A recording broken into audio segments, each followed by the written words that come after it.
Let me tell you something I've learned over a lifetime, a brutal truth about wealth.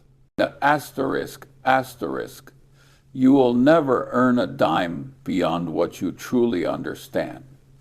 Asterisk, asterisk, I've seen far too many clever people spend their entire lives doing the same dumb, trying to predict the weather. They stare at candlestick charts and hang on every whisper from so-called experts, acting like a farmer who, instead of tilling his fields, just kneels on the ground all day praying for rain. They treat investing like a guessing game. But the people who are truly at peace, the ones who make it, they never guess. They do just one thing. They pick a map and they start walking. The one group is trying to control the heavens. The other is focused on putting one foot in front of the other. Now you tell me, who do you think actually reaches the destination? This isn't a question of intelligence. It's common sense. In this money game, you don't have to be brilliant. You just have to consistently avoid doing dumb things. That's the whole secret, right there. Sounds simple, doesn't it? Well, it's one of the hardest things in the world to do. Because not doing dumb things means you have to fight human nature. You have to fight those impulses baked into your DNA. And let me tell you, a war with yourself is the toughest one you'll ever fight. The market is throwing a wild party. That's your cue to go home and get some sleep. The minute I hear taxi drivers, barbers, and even the old lady selling fruit on the corner telling me which stock is about to pop, I know a disaster is just around the corner. The market at that point is like a drunken rave. The music is blasting. Everyone's dancing like mad. And it looks like the greatest party on earth. But you have to understand that every party ends. The music eventually stops. And when it does, the people who were the last to rush onto the dance floor are the ones left to pay the bill and clean up the god-awful mess. Do yourself a favor and never go to that kind of party. Greed is a hell of a drug. It blinds you. It makes you think you're the chosen one, that this time it's different. I'm telling you, there's nothing new under the sun. That every single mania looks unique on the surface. But if you strip away the fancy packaging, the skeleton underneath is always the same. Greed, folly, and amnesia. Your job isn't to join the madness at the party. Your job is to be at home, brewing a nice cup of tea, reading a good book, and just waiting. Waiting for all the hungover partygoers to cry for their mothers while they sell their wonderful assets to you at a fire sale price. Fear is an even worse advisor than greed. If greed is the force that shoves you toward the cliff, fear is that so-called friend who gives you a swift kick in the back on your way down. The market is plunging. The atmosphere is terrifying. Every number on the TV is red. The newspaper headlines are designed to scare the pants off you. And it feels like the end of the world is nigh. Your neighbors, your friends, everyone is losing money. Everyone is selling. And that's when that primal voice, the one you inherited from your caveman ancestors, starts screaming in your head, "Run, danger, get out before it's too late." 99% of people listen to that voice. In a blind panic, they throw away their wonderful, productive assets for the price of garbage. They forget why they bought them in the first place. They forget that the company is still making money and still selling great products. All they see are those scary, flashing red numbers on a screen. This is the classic dumb move. You're not selling a number. You're selling your part ownership in a great business. You're chopping down your orchard for firewood in the middle of winter, just because it isn't bearing fruit at the moment. Now, how dumb is that? So, what should you do? My method is pretty crude. When the world is screaming bloody murder, I throw out the newspaper and turn off the TV. I might go for a walk. Or maybe I'll go and use the product made by the company I own, just to see if it's still as good as it was. If it is, I go back home and sleep like a baby. Sometimes I'll even crack open my piggy bank to see if I can buy a little more. When others are fearful, you don't have to be greedy. You just have to be sane. That's enough to win. Borrowing money to invest is like rigging a car so that pressing the gas pedal also slams on the brakes. It is, without a doubt, the fastest and most tragic way to go to zero I have ever seen.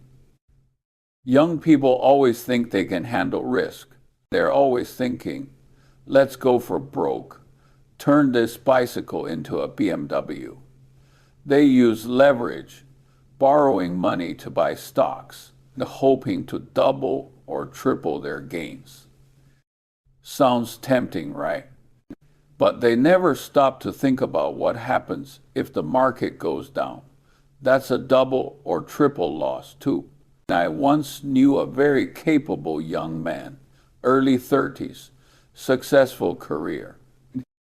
He thought he saw a once-in-a-lifetime opportunity, so he mortgaged his house and threw all the borrowed money into the market.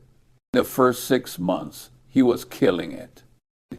He was on top of the world, thought he was the second coming of Warren Buffett. And then the market had a little correction, not a crash, just a sneeze, and he was wiped out completely. Overnight, 30 years of savings, a stable home, all gone. It's not that he wasn't smart. He was just in too much of a hurry. He made the dumbest mistake of all. You remember this.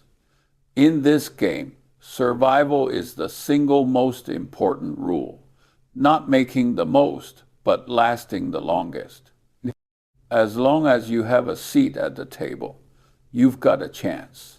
The moment you're wiped out, you don't even have the right to try again. Leverage is the executioner's warrant that can take you out of the game instantly. It robs you of your most powerful weapon, time. It gives you no room for error, no right to wait. So never ever borrow money to invest. Use your own spare cash money that, if you lost it all, wouldn't change how you eat or sleep. It's that simple. If you can't explain what you're buying to a 10-year-old, you shouldn't own it. The financial world today is full of tricks and traps. They've invented a whole dictionary of jargon you've never heard of, fancy-sounding derivatives, quantitative models, the structured notes. It all sounds very impressive, very complex. They make simple things complicated for one reason and one reason only, to make you feel stupid, so you'll hand your money over to them and let them charge you outrageous fees for the privilege. It's a scam, a perfectly legal scam. The truly good stuff is almost always laughably simple. Does this company have a great product? Do you like using it? Do lots of other people like using it? Is the business highly profitable? The management honest and capable? That's about it. You don't need a PhD to answer these questions. No, all you need is a little common sense. The businesses I like are the ones that have been doing the same boring thing for decades, sometimes even a century. They're selling soda, selling razor blades, selling insurance, running a railroad. It's boring, right? Not cool at all. But it's precisely because they are boring that they last a long time and make money steadily. Those trendy, flashy tech companies that look invincible today might be gone in 5 or 10 years. I don't understand them, and I'm not going to pretend I do. Admitting your own ignorance is the beginning of wisdom. Only swing at pitches in your wheelhouse. That's the safest way to play. Stay away from those shiny, complicated things you don't understand. They're usually just poison-coated in sugar. The only thing Wall Street experts can accurately predict is their own salaries. Every day on TV and in the papers, you have a parade of people pretending to know whether the market will go up or down tomorrow, or if the economy will be good or bad next year. They use all sorts of complex charts and models and sound terribly convincing. But if you bother to check their predictions from last year, you'll find their accuracy rate is probably worse than a monkey throwing darts at a board. Predicting the market is God's work, not mortal man's. Nobody can do it consistently and accurately. Nobody. If someone could, they'd be retired on a private island, not showing up on TV every day for a small appearance fee. Their real job is to create noise, to make you anxious, to make you feel like you have to do something now. The moment you do something, they get a commission. Their interests are not aligned with yours. So, stop listening to predictions.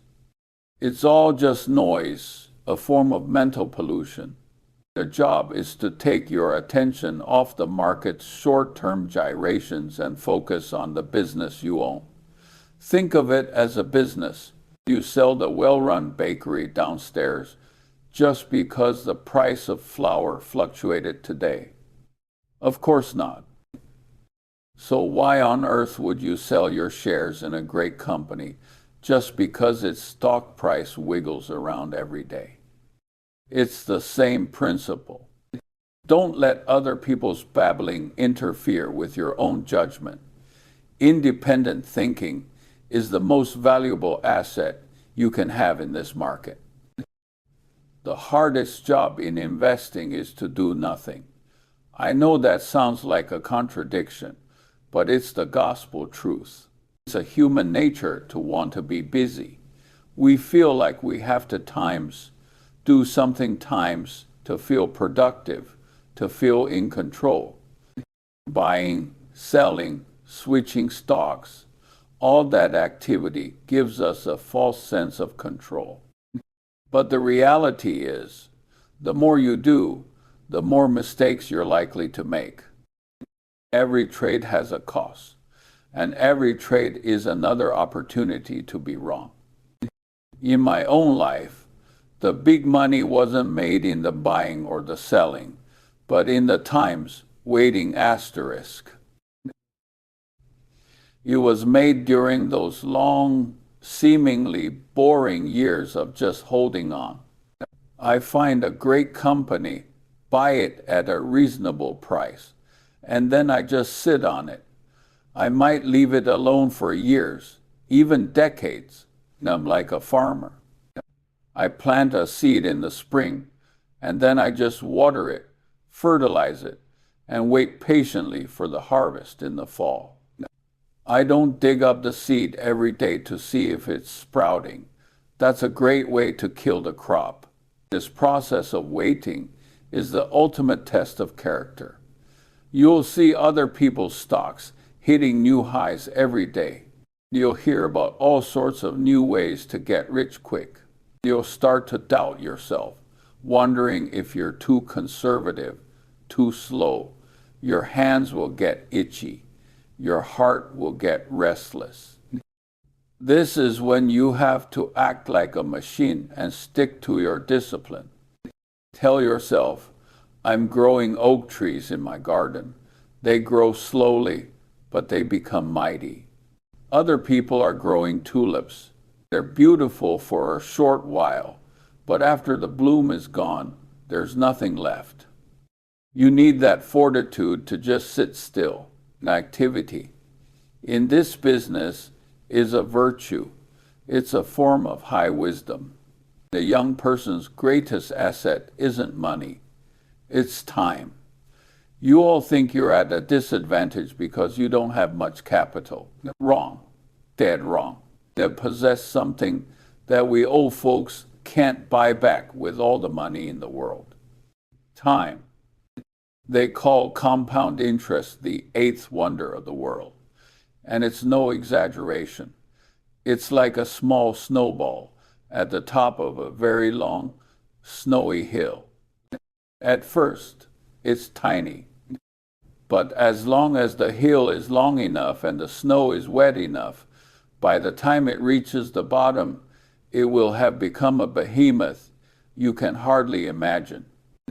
That long, snowy hill is time, and your hill is a lot longer than mine. So you don't need to chase those 50% or 100% annual returns. Trying to do that is like trying to roll your snowball down a short, steep cliff. More often than not, the ball shatters and you go down with it. All you need to do is find a decent, stable asset with a reasonable rate of return. And then, like a simpleton, just keep adding money to it regularly and consistently.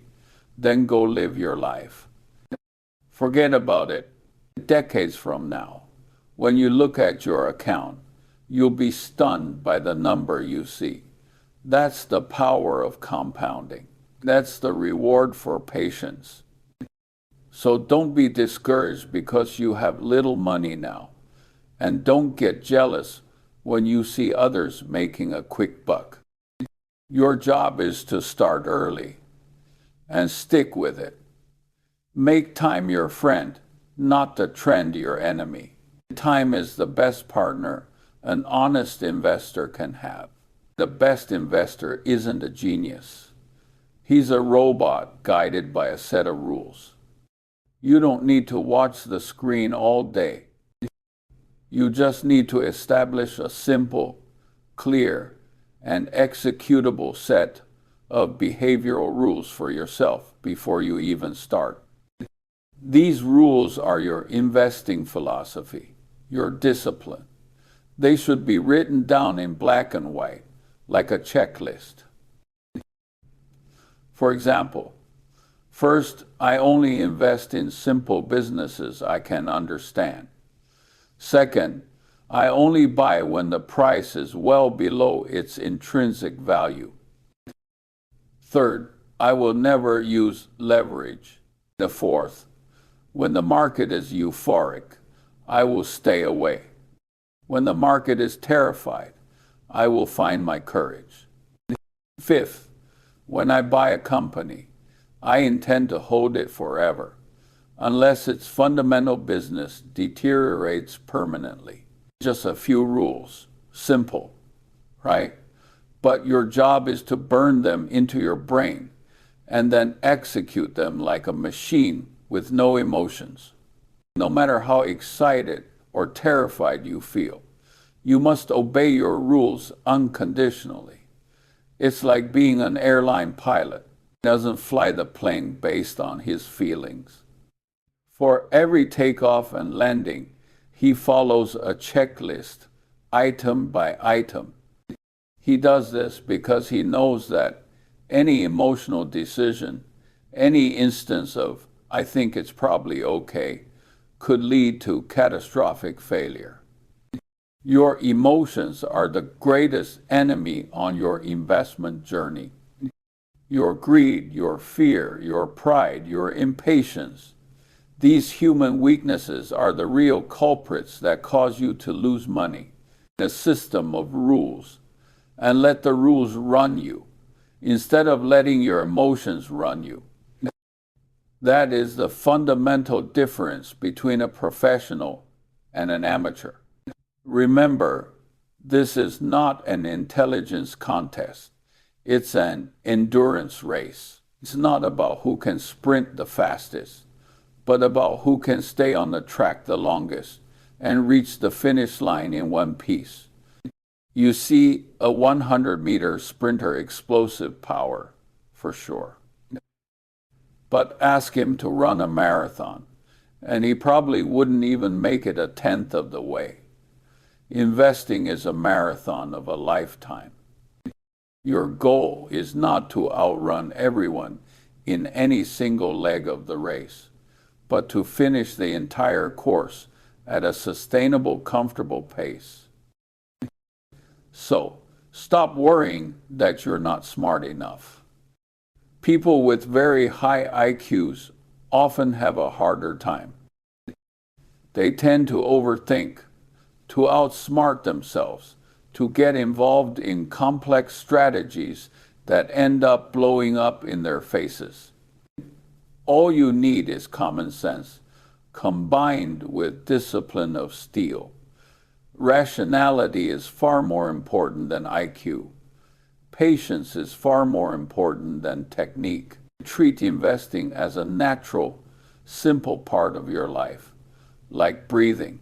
Buy ownership in good businesses, share in their growth, and then focus your time and energy on what really matters: your work, your family, your health, your hobbies. That is the true meaning of life. Money is just a tool to make your life better, not something that should turn you into a slave who stares at a screen all day, heart pounding with anxiety. I know I've been rambling, but everything I've said really boils down to just a few words. The asterisk, avoid stupidity. Asterisk, this isn't some profound secret. It's just that most people fail to do it because they're impatient and greedy. It's as simple as that. All right, son, the tea's getting cold, and I've talked enough. The rest of the road, you have to walk yourself. Remember my words. Make fewer mistakes, and you'll naturally find yourself ahead of the pack.